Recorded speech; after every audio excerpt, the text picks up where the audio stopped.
Network. I'm Parmeshwar Bava. Let's begin with the top stories you need to know.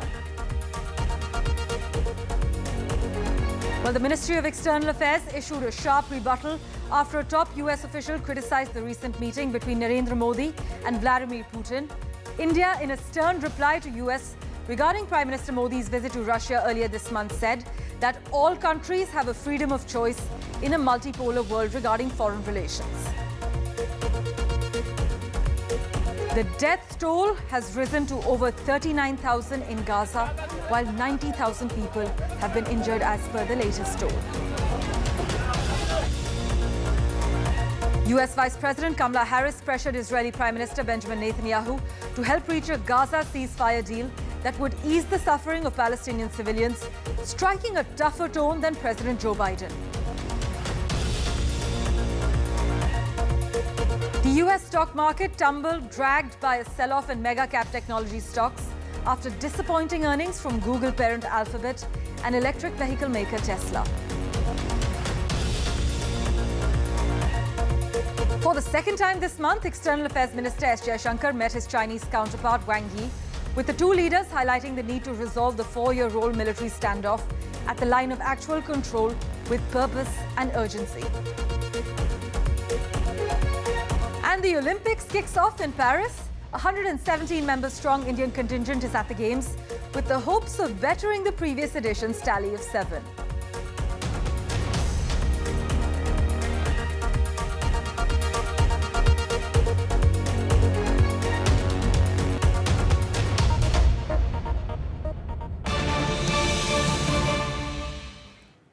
Well, our big focus, the Ministry of External Affairs issued a sharp rebuttal after a top US official criticized the recent meeting between Narendra Modi and Vladimir Putin. India, in a stern reply to the US regarding Prime Minister Modi's visit to Russia earlier this month, said that all countries have a freedom of choice in a multipolar world regarding foreign relations. In fact, External Affairs Ministry spokesperson Randhir Jaiswal was asked about the comment by a US official, and he said that India has had a long relationship with Russia, which is based upon the mutual interest. The MEA on the 25th of July actually reacted sharply to a comment by US Assistant Secretary of State for South and Central Asia, Donald Lu, on Prime Minister Modi visiting Moscow. Mr. Lu told the US Congress on Tuesday that America was disappointed by symbolism and timing of Prime Minister Modi's visit to Russia. Here's what the MEA has said. You must understand that India has long-standing relationship with Russia that is based on mutuality of interests. In a multipolar world, all countries have the freedom of choice. It is essential for everybody to be mindful of and appreciate such realities. In other crucial news, Palestinian health authorities say Israel's ground and air campaign in Gaza has killed more than 39,000 people, mostly civilians, and driven most of the enclave's 2.3 million people from their homes.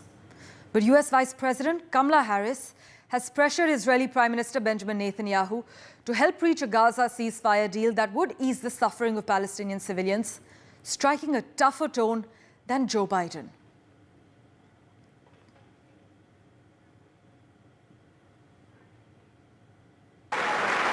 Israeli Prime Minister Benjamin Netanyahu's fourth address to the U.S. Congress was delivered in Washington, but his words were heard loud and clear back home in Israel. In his nearly hour-long address, Netanyahu aimed at portraying himself as a skilled statesman at a crucial time in his political survival. Israel will fight until we destroy Hamas's military capabilities, end its rule in Gaza, and bring all our hostages home.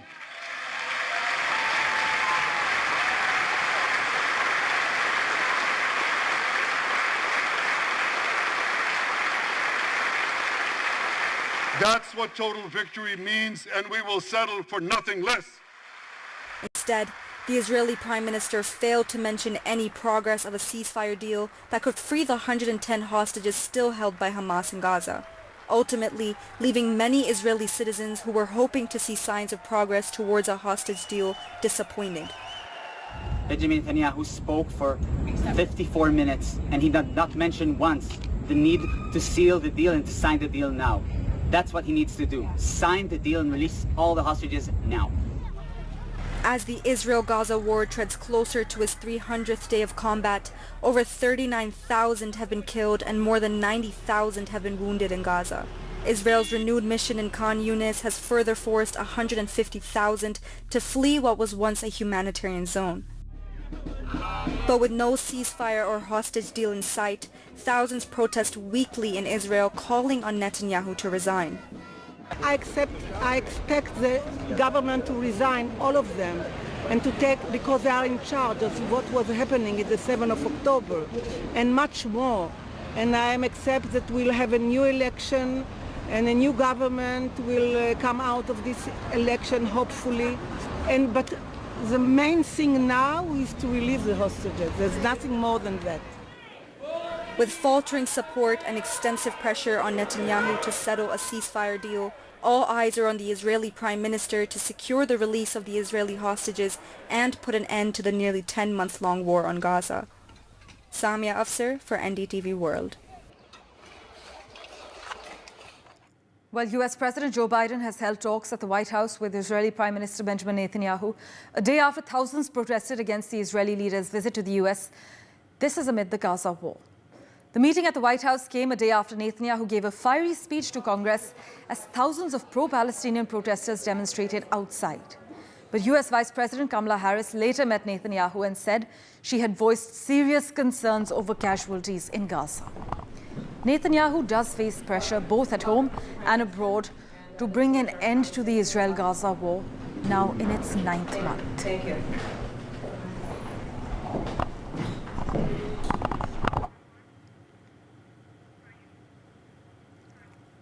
Well, let's turn our attention now to the stock markets in Europe and Asia. They took a tumble on Thursday as jitters over the future artificial intelligence-driven growth of major tech companies sparked a global sell-off. The rout actually began in the US overnight, where the tech-focused Nasdaq fell 3.6% on Wednesday, marking its biggest single-day decline since 2022.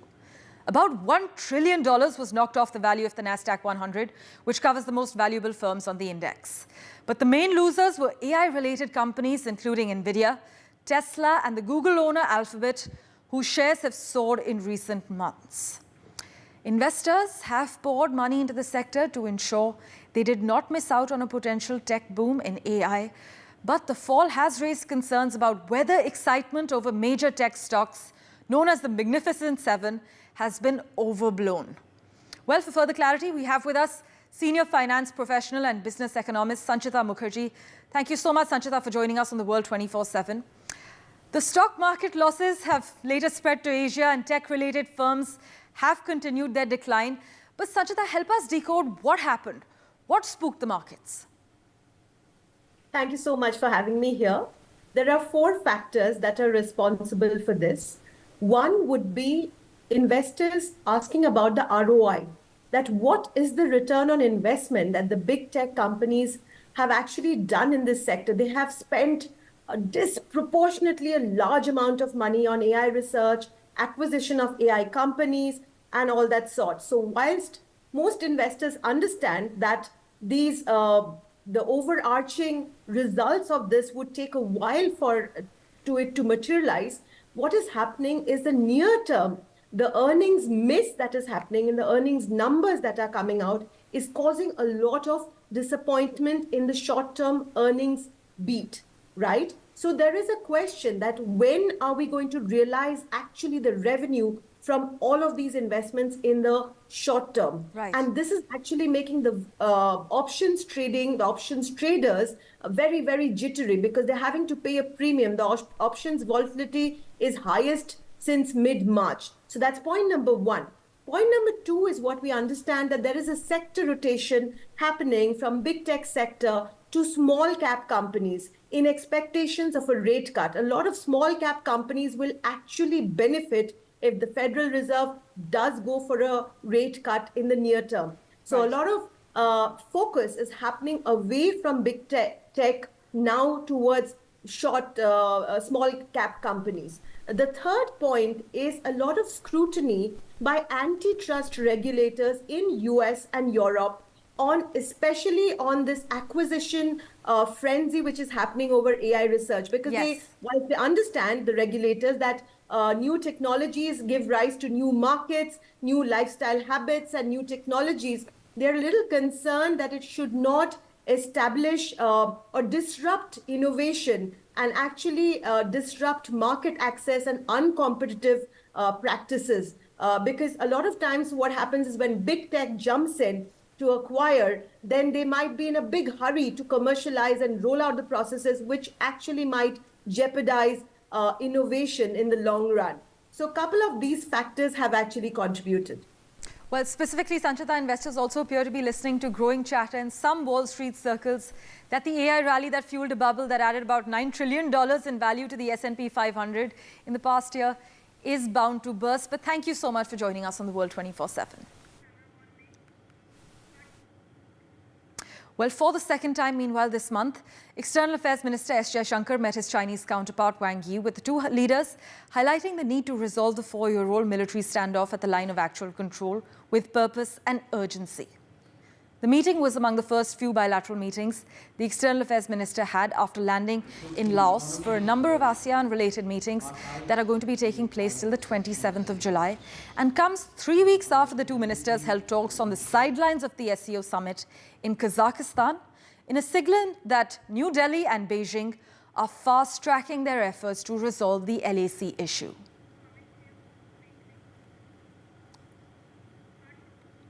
Well, as always, news and updates continue in a moment right after this very short break.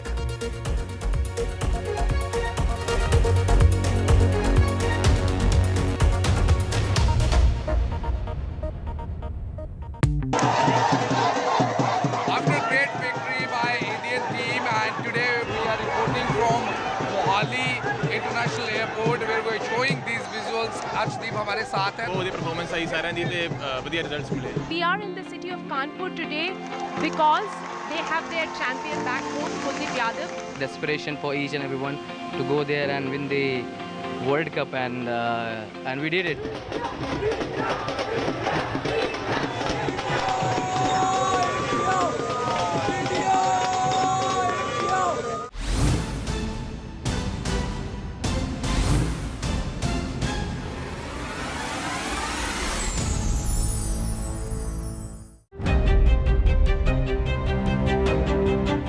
Welcome to India Sense, where I speak with global opinion makers. The United States has made a strategic decision over the last 20 years to move closer to India.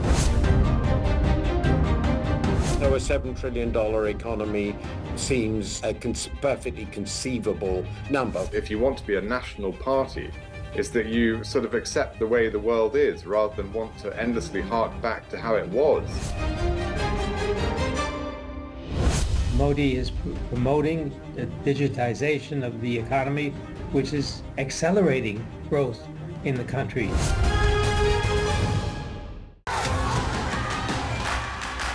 The biggest democratic exercise in the world. Team NDTV covers it from ground zero. BJP really had to fight a tough election this time. Unprecedented exercise. Unmatched coverage. There is no dispute. Janta ko decide karna hai. From polling to counting, NDTV brought you the most trustworthy news and updates.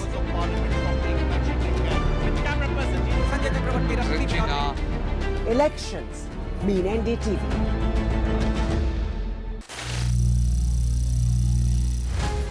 Some people say the metaverse will only be virtual. One day this lecture hall will be made of code, and driverless cars would be trapped in intersections. But even in this maze of the future, you can't wish away health. It's time to become more resilient.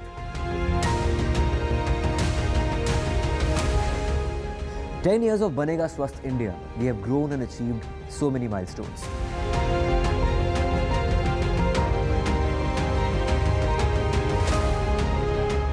And now I have a plan to beat the urgency, to stop breathing with difficulty, to relieve getting choked with inactivity.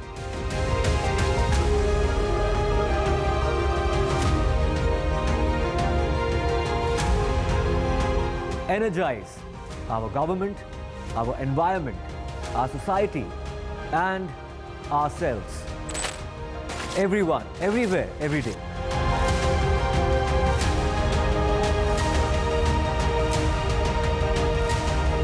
Banega Swasth India. One world hygiene.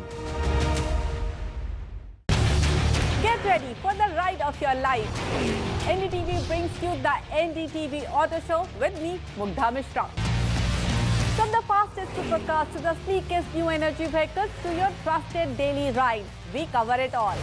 Every Saturday at 10:30 a.m. and Sunday at 8:30 p.m. only on NDTV 24/7. Your next great escape starts here. NDTV proudly upholds its legacy of trust and credibility. According to the prestigious Reuters Institute's Digital News Report 2024, NDTV is the top-most news platform in the country. Number one in both online and offline reach in India, beating all.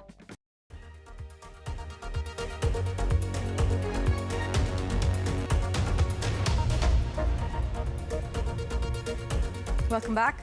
Almost 2/3 of British jobs could be enhanced with artificial intelligence, Google has claimed, with only a tiny proportion at risk of being phased out entirely. Now, instead of worrying about job losses caused by AI, the focus needed to be on making sure the millions of Britons who could work in smarter and faster ways with AI tech got the support to use it. This is what the company has said. According to research from the think tank Public First, commissioned by Google, 61% of British jobs will be radically transformed by artificial intelligence, with just 31% insulated from the technology, defined as having fewer than a quarter of their workplace tasks with the potential to be automated. Now, those insulated jobs would overwhelmingly be in either social care, transport, accommodation and food services, where complex and varied physical tasks were achievable only by human workers, Public First has said. Now, just a handful of jobs were likely to be fully phased out by the introduction of artificial intelligence, the think tank estimates, because even the most affected sector, financial and insurance, is forecast to lose just 4% of jobs, with 83% enhanced instead.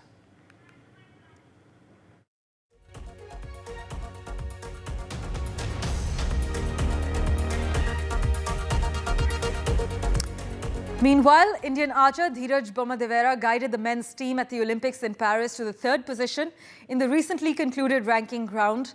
Earlier, Ankita Bhakat seeded 11th in the women's archery series to secure the 4th spot in the team standings. Ankita and Dheeraj have also secured the 5th seed in the mixed team event of the archery series. Rika Roy is in Paris. Here's the lowdown. It's been a good start for Team India at the Paris Olympic Games, and the start was given by the archery contingent. The men's team and the women's team, they have now reached the quarterfinals. The men's teams ended at the 3rd position and the women's team ended in the 4th position. By dint of their rankings, there will be a mixed team of Dheeraj and Ankita. Ankita is an archer from Bengal. She has pursued archery for a very long time. In fact, since the time she was a 10-year-old. Also significantly, the average score of the archers have gone north since the last Olympic Games in Tokyo, and that gives us a lot of hope that this time around that archery could indeed get us a medal, though it's still a long way to go because they have just reached the quarterfinal stage. So far as the rest of the games are concerned, it all begins on 27th. 26th is the opening ceremony on the Seine River. It'll be quite a spectacle that France has organized to put up. There will be several heads of states. The athletes will be seen on the Seine River. It is not taking place inside a stadium. It has been, the entire ceremony this time around has been taken out. 10,000 plus athletes will be a part of that opening ceremony, and for the first time it will be a gender neutral game. So far as the Indian team is concerned, there are 117 athletes, 70 men and 47 women in that team. Following the opening ceremony, the focus will shift to the shooters.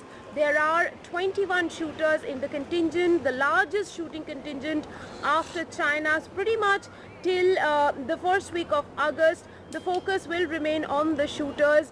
Though in the last few editions of the Olympic Games, shooters had misfired, but this time hopes are being pinned on a lot of them who are not just coming here for the first time, but for the second time as well. So the Olympics has begun. It has gotten off to a good start for Team India, but well, whether they are going to breach that magic figure of 10 or not is something everyone is talking about. Meanwhile, turning our attention now to a record number of Indian origin MPs from the newly elected parliament in Britain. Radhika Iyer travelled to Leicester, which has the most number of Indian origin voters, to meet one young woman at 29 who, despite the Labour wave, won as Member of Parliament on a Conservative Party ticket. Here's possibly why Indians are making waves in Britain. I swear by Almighty God that I will be faithful and bear true allegiance to His Majesty King Charles, heirs and successors according to law, so help me God. 29 years of age, a graduate in cosmetic pharma and a first-time politician. Leicester, the bustling city in England with over 50% of its population being British Indian, voted for Shivani Raja as their MP. Leicester has been a Labour bastion for nearly 4 decades, and this July things changed. Leicester is the only seat the Conservative Party gained in the 2024 general election. I swear by Almighty God that I will be... Shivani joins a big number of Indian origin MPs that made it to the parliament, taking an oath on the Bhagavad Gita, like Rishi Sunak did when he swore in as the first Indian origin Prime Minister of Britain in 2022. It was a truly memorable and honourable moment for me. I remember standing in line with many other MPs from really diverse backgrounds, and there was a lot of excitement, and we were all just eager to stand tall and represent the constituencies that we were elected in. So a real humbling and special moment for me that I'll treasure forever. So indeed, the country was clearly ready for a change, and I'm really grateful that Leicester was definitely ready for a change. We've had over almost 40 years of Labour administration right here in the city, and not much to show for it. A record number of Indian origin British MPs became MP candidates, and more than 24 British Indians became MPs in the parliament. This new parliament in Britain looks very diverse, younger, and inclusive. Political experts say British Indians were otherwise shy of even expressing their views publicly until recently. But now in the UK, politics, technology, or business, there is representation, voice, and very visible participation. Yes, it is surprising that so many members of the British Indian diaspora have become involved in politics. In the 70s and 80s, 60s, 70s and 80s, when they started to come over in greater numbers, they absolutely kept their head down and away from politics and focused on business and development within their families. But into the third generation of British Hindus, it's very interesting that they have integrated a lot more. In Oxford, we find that they're coming up now studying humanities subjects. They're studying theology and religion and philosophy to do with their own tradition in a way that they didn't in previous generations. They focused on pharmacy and medicine and engineering and computer science and things that essentially consolidated them as the wealthiest and best educated diaspora group in the UK, but they weren't as involved with the humanities, they weren't as involved with government, with the police, etc. Now they are. The buzzword this election has been "It's time for change," and it did come with a bigger representation, reflects a rising engagement politically by British Indians, also screaming it loud and clear about their broader success in Britain. Immigration, citizenship issues, and other policies surrounding matters of the Indian diaspora would be reflected more and more with more representation in the British Parliament by British Indians. Radhika Iyer in Leicester, NDTV.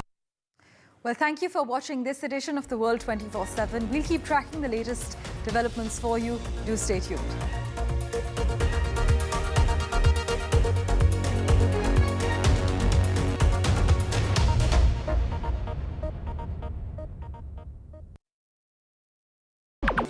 Stay informed and entertained with the new and updated NDTV News app. You can watch all our channels live, listen to podcasts, read breaking and exclusive news from around the world and more. Download the NDTV app today and get access to the best journalism